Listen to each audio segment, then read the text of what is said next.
26 डिसेंबर 2025 रोजी संपूर्ण महाराष्ट्रात सावित्री कलयुगातील हा मराठी चित्रपट रिलीज होणार।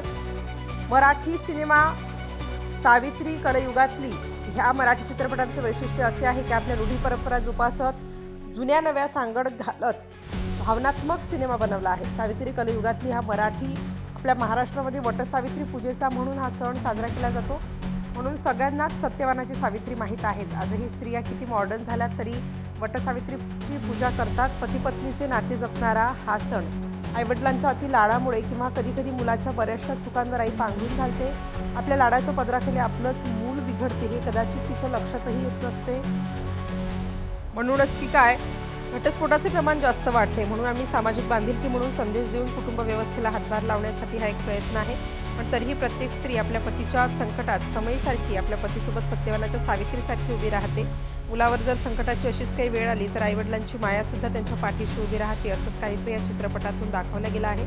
निर्माता खानदेश सुपुत्र कराटे मास्तर नानासाहेब बच्छाव निजामपूर धुळे, जय मल्हार एंटरटेनमेंट वर्ल्ड व SP एंटरटेनमेंट वर्ल्ड यांचा पहिला मराठी चित्रपट सावित्री कलयुगातली कथा पटकथा दिग्दर्शन प्यारेलाल शर्माचे आहे। सहनिर्मिती धनश्री बच्छाव, सहनिर्माता रविकुमार। तर चित्रपटाच्या लीड रोलमध्ये अभिनेता पवन चवरे व अभिनेत्री महक शेख मुख्य भूमिकेत आहेत। नकारात्मक मुख्य भूमिकेत आहेत श्री जयराज नायर व खलनायकाच्या रोलमध्ये नानासाहेब बच्छाव यांनी काम केलं आहे। मुख्य भूमिकेत अभिनेत्री श्वेता भामरे ह्या आहेत। निशांत पवार, रविकुमार, श्री GS पाटील, श्री राकेश शिर्के, डॉक्टर अविनाश पाटील, किरण ब्राह्मणे व बालकलाकार नमो। तर चित्रपटाचे संवाद लेखन सुजाता पवार, राजेश शिर्के यांचे आहे। सावित्री कलयुगातील हा मराठी चित्रपट 26 डिसेंबर 2025 रोजी रिलीज होत आहे। सगळ्यांनी थिएटरला जाऊन एकदा पाहावा। या चित्रपटामध्ये मला लीड रोल करण्याचा योग आला असं अभिनेत्री श्वेता भामरे यांनी सांगितलं। आयुष्यात या चित्रपटामुळे खूप काही शिकायला मिळेल आणि आदर्श घेण्यासारखा चित्रपट आहे। या चित्रपटाची कहाणी चांगली आहे, गाणी पण एकाहून एक भारी आहेत। मनाला वेड लावणारा आहे हा चित्रपटगृहात जाऊन सर्वांनी नक्की पाहावा।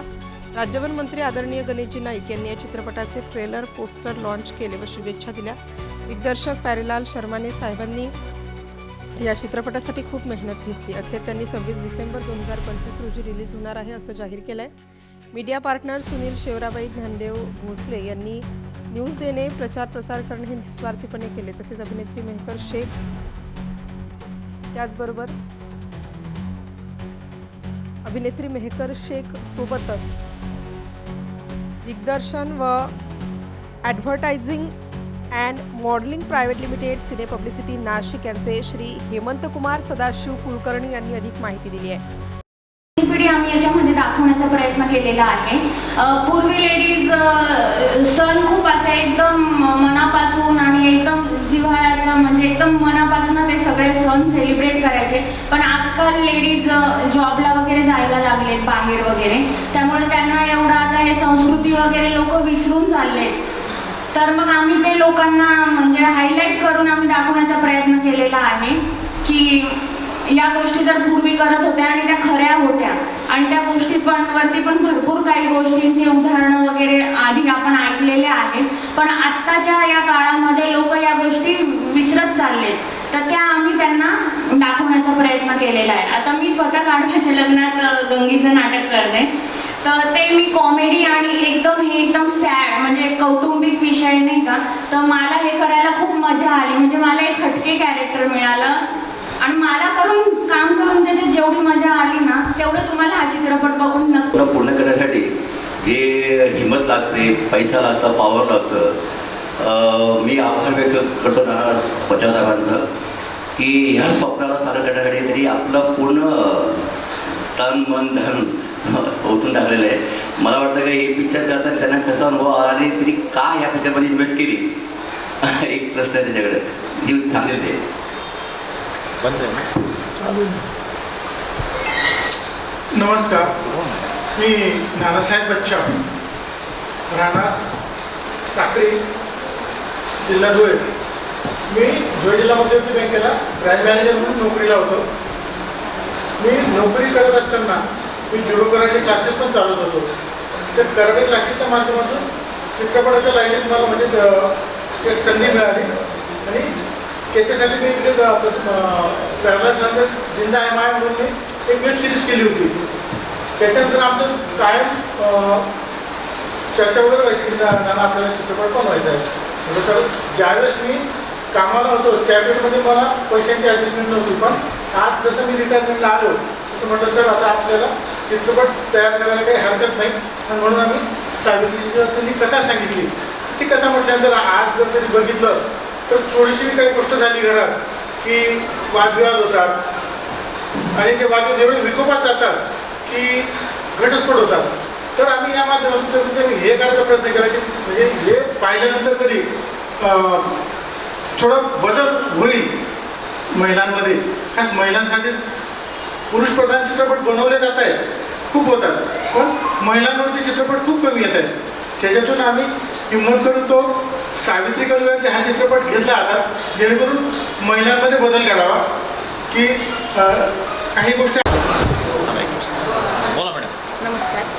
मी आत्तापर्यंत अनेक वेगवेगळ्या भूमिका केल्या आहेत. मी स्वतः गाढवाच्या लग्नात गंगीचं कॅरेक्टर करते. ते गाढवाचं लग्न म्हटलं की सगळ्यांना कॉमेडी माहिती आहे, पण सावित्री कलियुगातली या पिक्चरची जेव्हा सरांनी मला स्क्रिप्ट ऐकवली होती तेव्हा मला ती मनाला खूप भावली. काहीतरी मला चॅलेंजिंग रोल वाटला याच्यामध्ये काम करून. मला खरंच खूप छान वाटलं की एखादी आई आपल्या मुलाच्या चुका त्याच्या वडिलांपासून लपवून ठेवते, की म्हणजे आईची जी अंधश्रद्धा असते, प्रेम असतं ते जेवढं चांगलं असतं तेवढं वाईटसुद्धा असतं आणि त्या गोष्टी लपवल्यामुळे त्याचे काय दुष्परिणाम होऊ शकतात हे आम्ही या चित्रपटामध्ये दाखवण्याचा प्रयत्न केलेला आहे.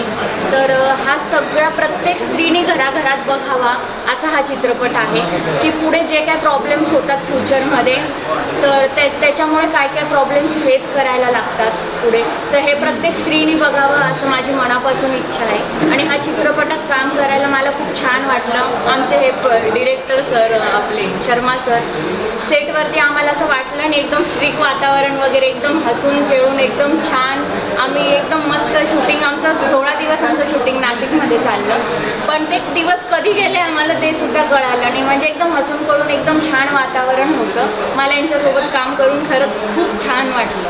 Thank you madam. चित्रपटाच्या भूमिकेच्या संदर्भात काय सांगतो? चित्रपटाच्या भूमिकेसंदर्भात असं आहे की मी चित्रपटात निगेटिव्ह भूमिका केलेली आहे.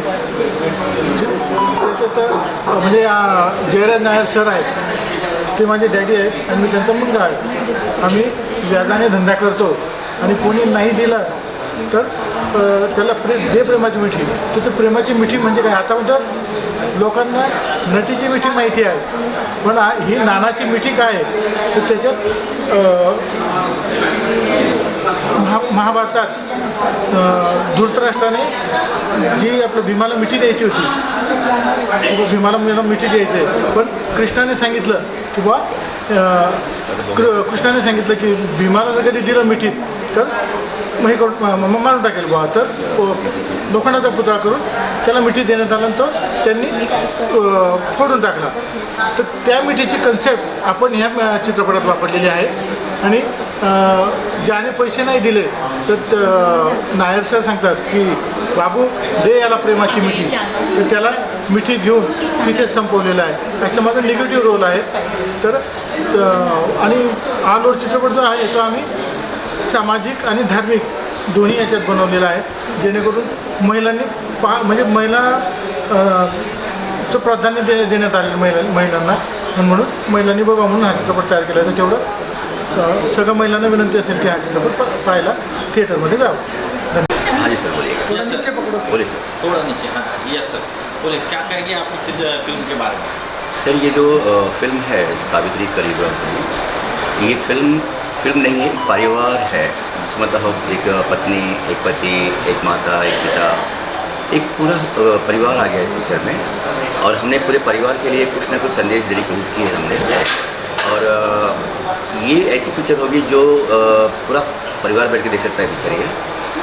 और कहीं ना कहीं हमारे कल्चर, हमारे जो रीति रिवाज है, हमारी जो परंपराएं हैं उसको ध्यान में रखते हुए, क्योंकि ये तो सत्य है कि जब जब पति पे संकट आता है पत्नी ढाल बन जाती है और कहीं ना कहीं वो उसको उस तकलीफ से मुक्ति कर देती है उसको. तो ये संदेश जो है कहीं ना कहीं कम पड़ रहा था लोगों के बीच में.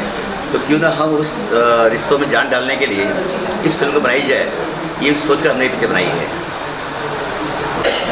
Star news bureau, Nashik.